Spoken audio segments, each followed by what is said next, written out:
Assalamualaikum warahmatullahi wabarakatuh. Nama saya Retno Ayunintia. Saya dari jurusan Pendidikan Ilmu Pengetahuan Sosial. Saya semester 7 dari Universitas Islam Negeri Sumatera Utara. Saya akan mereview 2 buku dan 1 jurnal, yaitu buku yang pertama yaitu buku Ajar Pendidikan dan Budaya Anti Korupsi, lalu buku yang kedua yaitu Memahami untuk Membasmi, lalu jurnal tentang permasalahan korupsi, kolusi, dan nepotisme di daerah serta strategi penanggulangannya. Baiklah, langsung saja saya akan review buku yang pertama, yaitu buku Ajar Pendidikan dan Budaya Anti Korupsi dengan penulis yaitu Bapak Wirman SH Agus Musli SPD MPD, Andi Parelangi Escape Nurse, dan beserta 14 teman lainnya. Penerbit Pusat Pendidikan dan Pelatihan Tenaga Kesehatan Indonesia. Jumlah halaman sebanyak 161 halaman. Tahun terbit 2014, nomor edisi cetakan ke-1. Banyaknya bab ada sebanyak 8 bab. Di dalam buku ini mengartikan bahwa korupsi secara harfiah adalah sesuatu yang busuk, jahat, dan merusak. Dalam Kamus Besar Bahasa Indonesia edisi keempat, korupsi didefinisikan lebih spesifik lagi, yaitu penyelewengan atau penyalahgunaan uang negara atau perusahaan, organisasi, yayasan, dan sebagainya untuk keuntungan pribadi atau orang lain.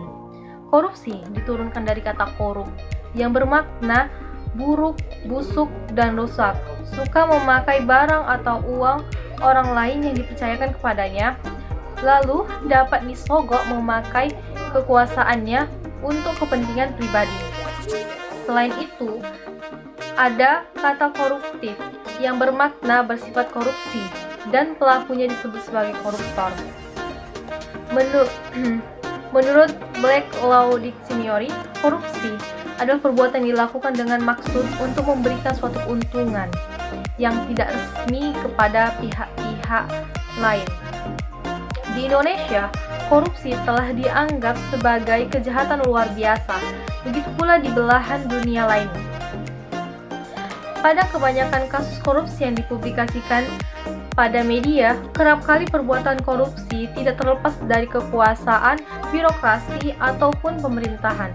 Korupsi juga sering dikaitkan pemaknaannya dengan politik. Selain mengkaitkannya dengan politik, korupsi juga dikaitkan dengan perekonomian, kebijakan publik, kebijakan internasional, kesejahteraan sosial, dan pembangunan nasional. Korupsi telah menjadi musuh semua negara, sehingga menarik perhatian PBB untuk mengadakan badan sendiri dalam mengatasi kasus-kasus korupsi yang membelit banyak negara. Beberapa negara juga telah menerapkan strategi sendiri dalam pemberantasan korupsi ini, terutama meningkatkan hukuman pelaku korupsi dalam proses penindakan. Di Indonesia sendiri, ada perdebatan antara para ahli hukum tentang apakah korupsi dapat digolongkan sebagai kejahatan luar biasa atau kejahatan biasa. Komisi Pemberantasan Korupsi atau KPK sebagai lembaga tinggi negara telah menyatakan korupsi patut dinyatakan sebagai kejahatan luar biasa, sehingga memerlukan penanggungan khusus dalam hal pencegahan serta penindakannya sebagai sebuah gerakan yang harus didengungkan pada masa kini, bahwa pemberantasan korupsi adalah harga mati karena dampaknya yang sangat besar dalam menyengsarakan bangsa dan negara. Ada hal yang menarik disampaikan oleh Abraham Smart, Ketua KPK, bahwa korupsi kini telah berevolusi dan bermetamorfosis. Jika dahulu korupsi dilakukan oleh orang-orang berusia di atas 45 tahun, kini korupsi dilakukan oleh orang-orang muda. Inilah bukti evolusi dalam korupsi itu. Korupsi juga bermetamorfosis dengan terlibatnya orang-orang berpendidikan tinggi serta berintelektualitas tinggi, sehingga sulit terdeteksi. Kejahatan korupsi juga semakin canggih, jauh melampaui cara-cara tradisional seperti pemungutan liar pada masa lalu. Dari hal inilah, KPK berpandangan bahwa korupsi adalah kejahatan luar biasa yang perlu penanganan dengan metode yang luar biasa pula. Karena itu, KPK telah menyusun roadmap dalam pembatasan korupsi. Dalam istilah Abraham Samad, KPK tidak ingin sekedar menjadi pemadam kebakaran dalam fungsi penindakan, tetapi juga hendak mencapai atau mencari penyebab atau akar dari korupsi, sehingga dapat dicarikan metode pemberantasannya, termasuk pencegahannya, sebagai bagian dari upaya pencegahan, pendidikan dari tingkat dasar hingga tingkat perguruan tinggi di Indonesia. Di perguruan tinggi, mahasiswa menjadi sasaran utama pendidikan ini, apalagi jika memandang ciri korupsi kini yang disampaikan Ketua KPK bahwa ada kecenderungan dilakukan mereka yang berpendidikan tinggi. Artinya, mahasiswa sebagai calon penerus kepemimpinan bangsa perlu dibekali pengetahuan implementasi budaya anti korupsi agar mereka pun kelak berperan sebagai subjek yang mencegah sekaligus memberantas korupsi. Lalu, kelebihan dan kekurangan dari buku ini. Yang pertama, kelebihan. Kelebihannya adalah buku ini menjelaskan secara gamblang apa itu korupsi. Lalu, di dalam buku ini juga memberikan contoh dari korupsi dan ada pasal-pasal di dalam buku ini juga. Dan di dalam buku ini juga pembahasannya itu mudah dipahami oleh siapa saja. Dan buku ini bisa dijadikan sebagai referensi untuk pembuatan makalah atau pembuatan jurnal-jurnal lainnya. Dalam buku ini penulisannya sangat rapi, apik. Lalu kekurangannya ada beberapa kata yang salah atau disebut dengan typo. Ada sih beberapa typo dalam buku ini. Nah, buku ini tuh ciri khasnya itu lebih ke arah tentang korupsi kesehatan. Jadi korupsi dalam artian korupsi di buku ini tidak hanya menjelaskan korupsi tentang pemerintahan aja, tidak hanya terjadi di pemerintahan aja, tapi juga ada terjadi di dunia kesehatan. Bahkan banyak terjadi korupsi di bagian dunia kesehatan.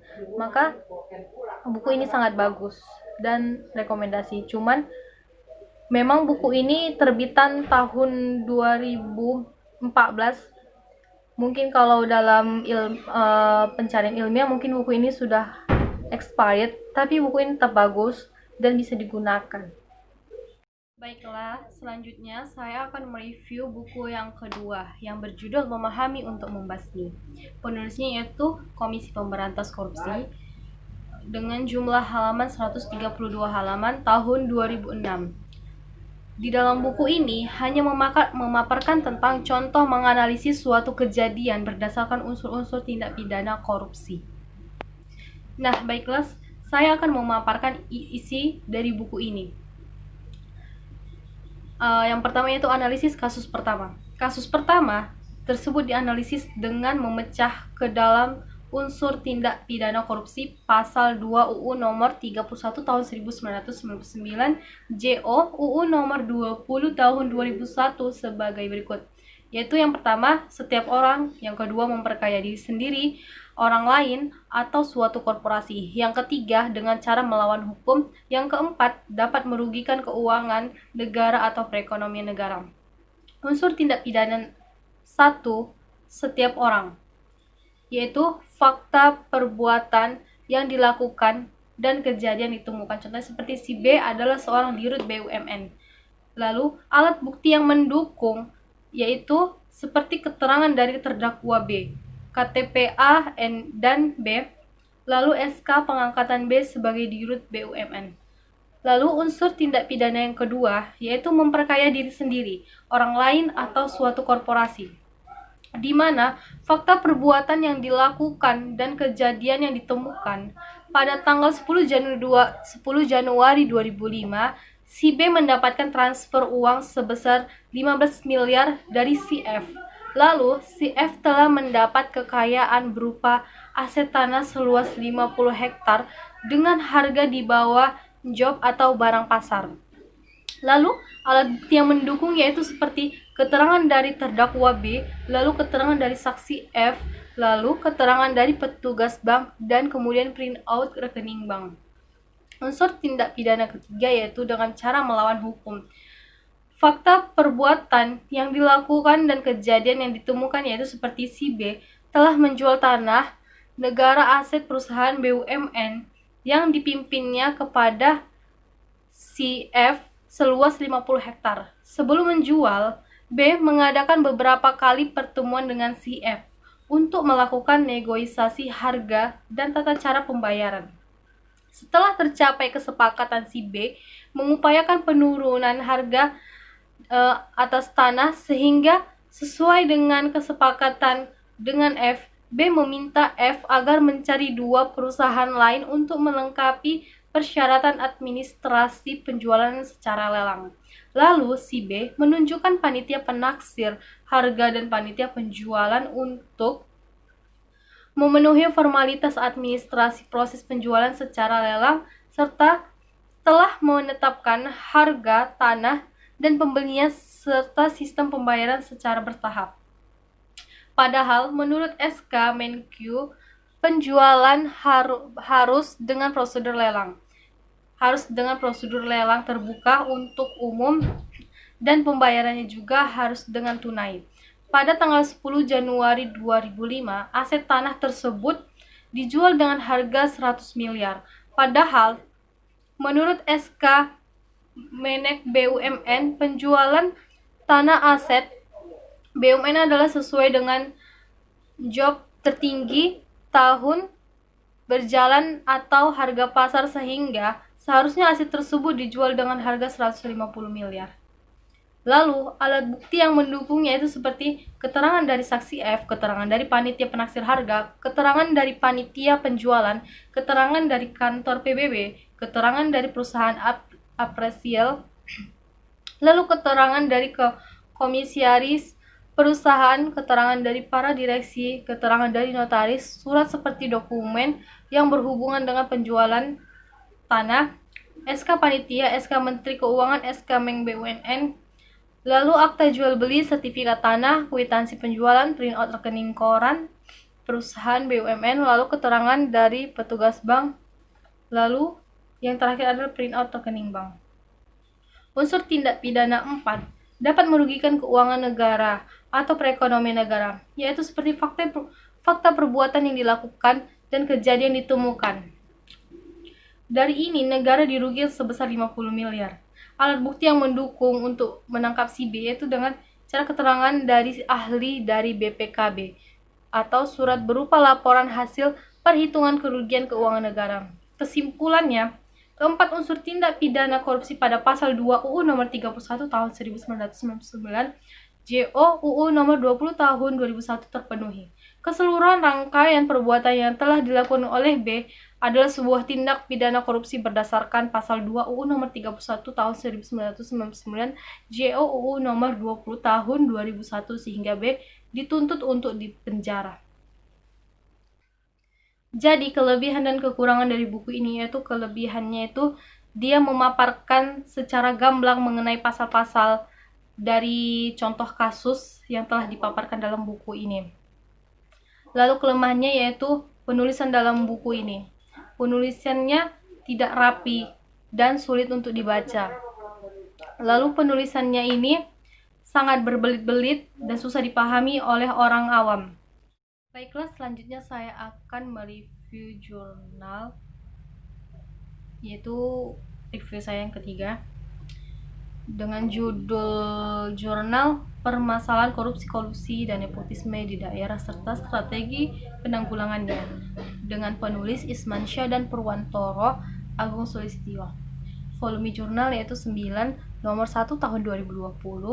Jurnal berisi sebanyak 18 halaman. Baik, langsung saja saya akan memaparkan sedikit dari isi jurnal. Pada era pemerintahan transisi di bawah Presiden B.J. Habibie, istilah KKN diresmikan menjadi istilah hukum dengan diundangkannya Undang-Undang Nomor 28 Tahun 1999.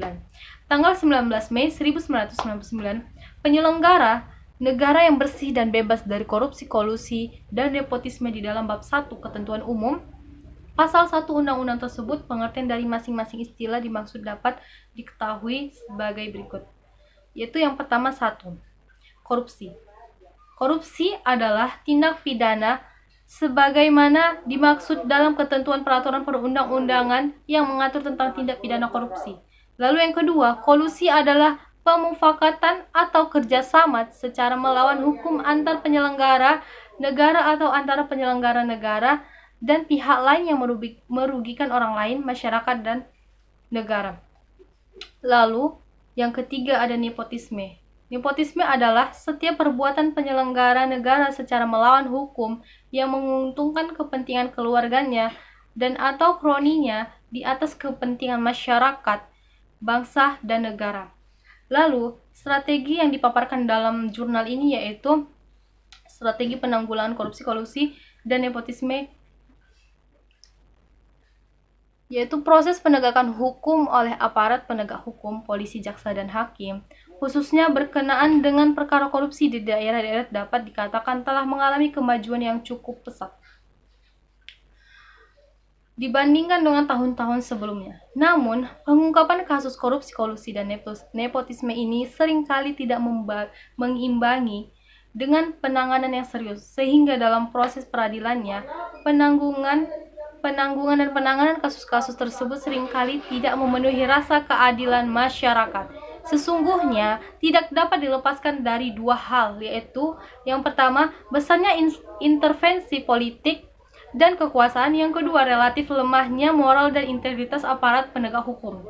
Untuk mengatasi permasalahan tersebut, Peter Lancet mengungkapkan bahwa setidaknya ada dua strategi yang dapat diterapkan untuk mengurangi intensitas korupsi di daerah, yaitu yang pertama, memutuskan serta merampingkan jaringan proses birokrasi yang bernuansa primordial di kalangan penentu kebijakan, baik itu yang berada di lembaga eksekutif, legislatif, maupun yudikatif, sehingga tata kerja dan penempatan pejabat pada jabatan atau posisi-posisi tertentu benar-benar dapat dilaksanakan secara akuntabel dan profesional, serta dilaksanakan dengan pertimbangan profesionalisme dan integritas moral yang tinggi. Lalu yang kedua, menerapkan sanksi pidana yang maksimal secara tegas, adil, dan konsekuen, tanpa ada diskriminasi bagi para pelaku korupsi, kolusi, dan nepotisme. Dalam arti bahwa prinsip-prinsip negara hukum benar-benar harus diterapkan secara tegas dan konsekuen, terutama. Kelebihan dan kekurangan dari jurnal ini yaitu yang pertama kelebihannya yaitu penyusunan penulisannya secara rapi. Lalu jurnal ini menjelaskan secara gamblang, ada pasalnya, dan menjelaskan apa itu korupsi, kolusi, dan nepotisme secara baik dan apik. Dan jurnal ini bisa dijadikan sebagai paper atau makalah-makalah. Dan kelemahan dari jurnal ini yaitu adanya penyampaian yang secara berbelit-belit sehingga susah untuk dipahami oleh orang awam. Baik, sekian yang dapat saya sampaikan dari hasil review saya 2 buku dan 1 jurnal. Semoga bermanfaat untuk teman-teman. Kurang dan lebihnya saya mohon maaf. Wabillahi taufiq wal hidayah. Wassalamualaikum warahmatullahi wabarakatuh.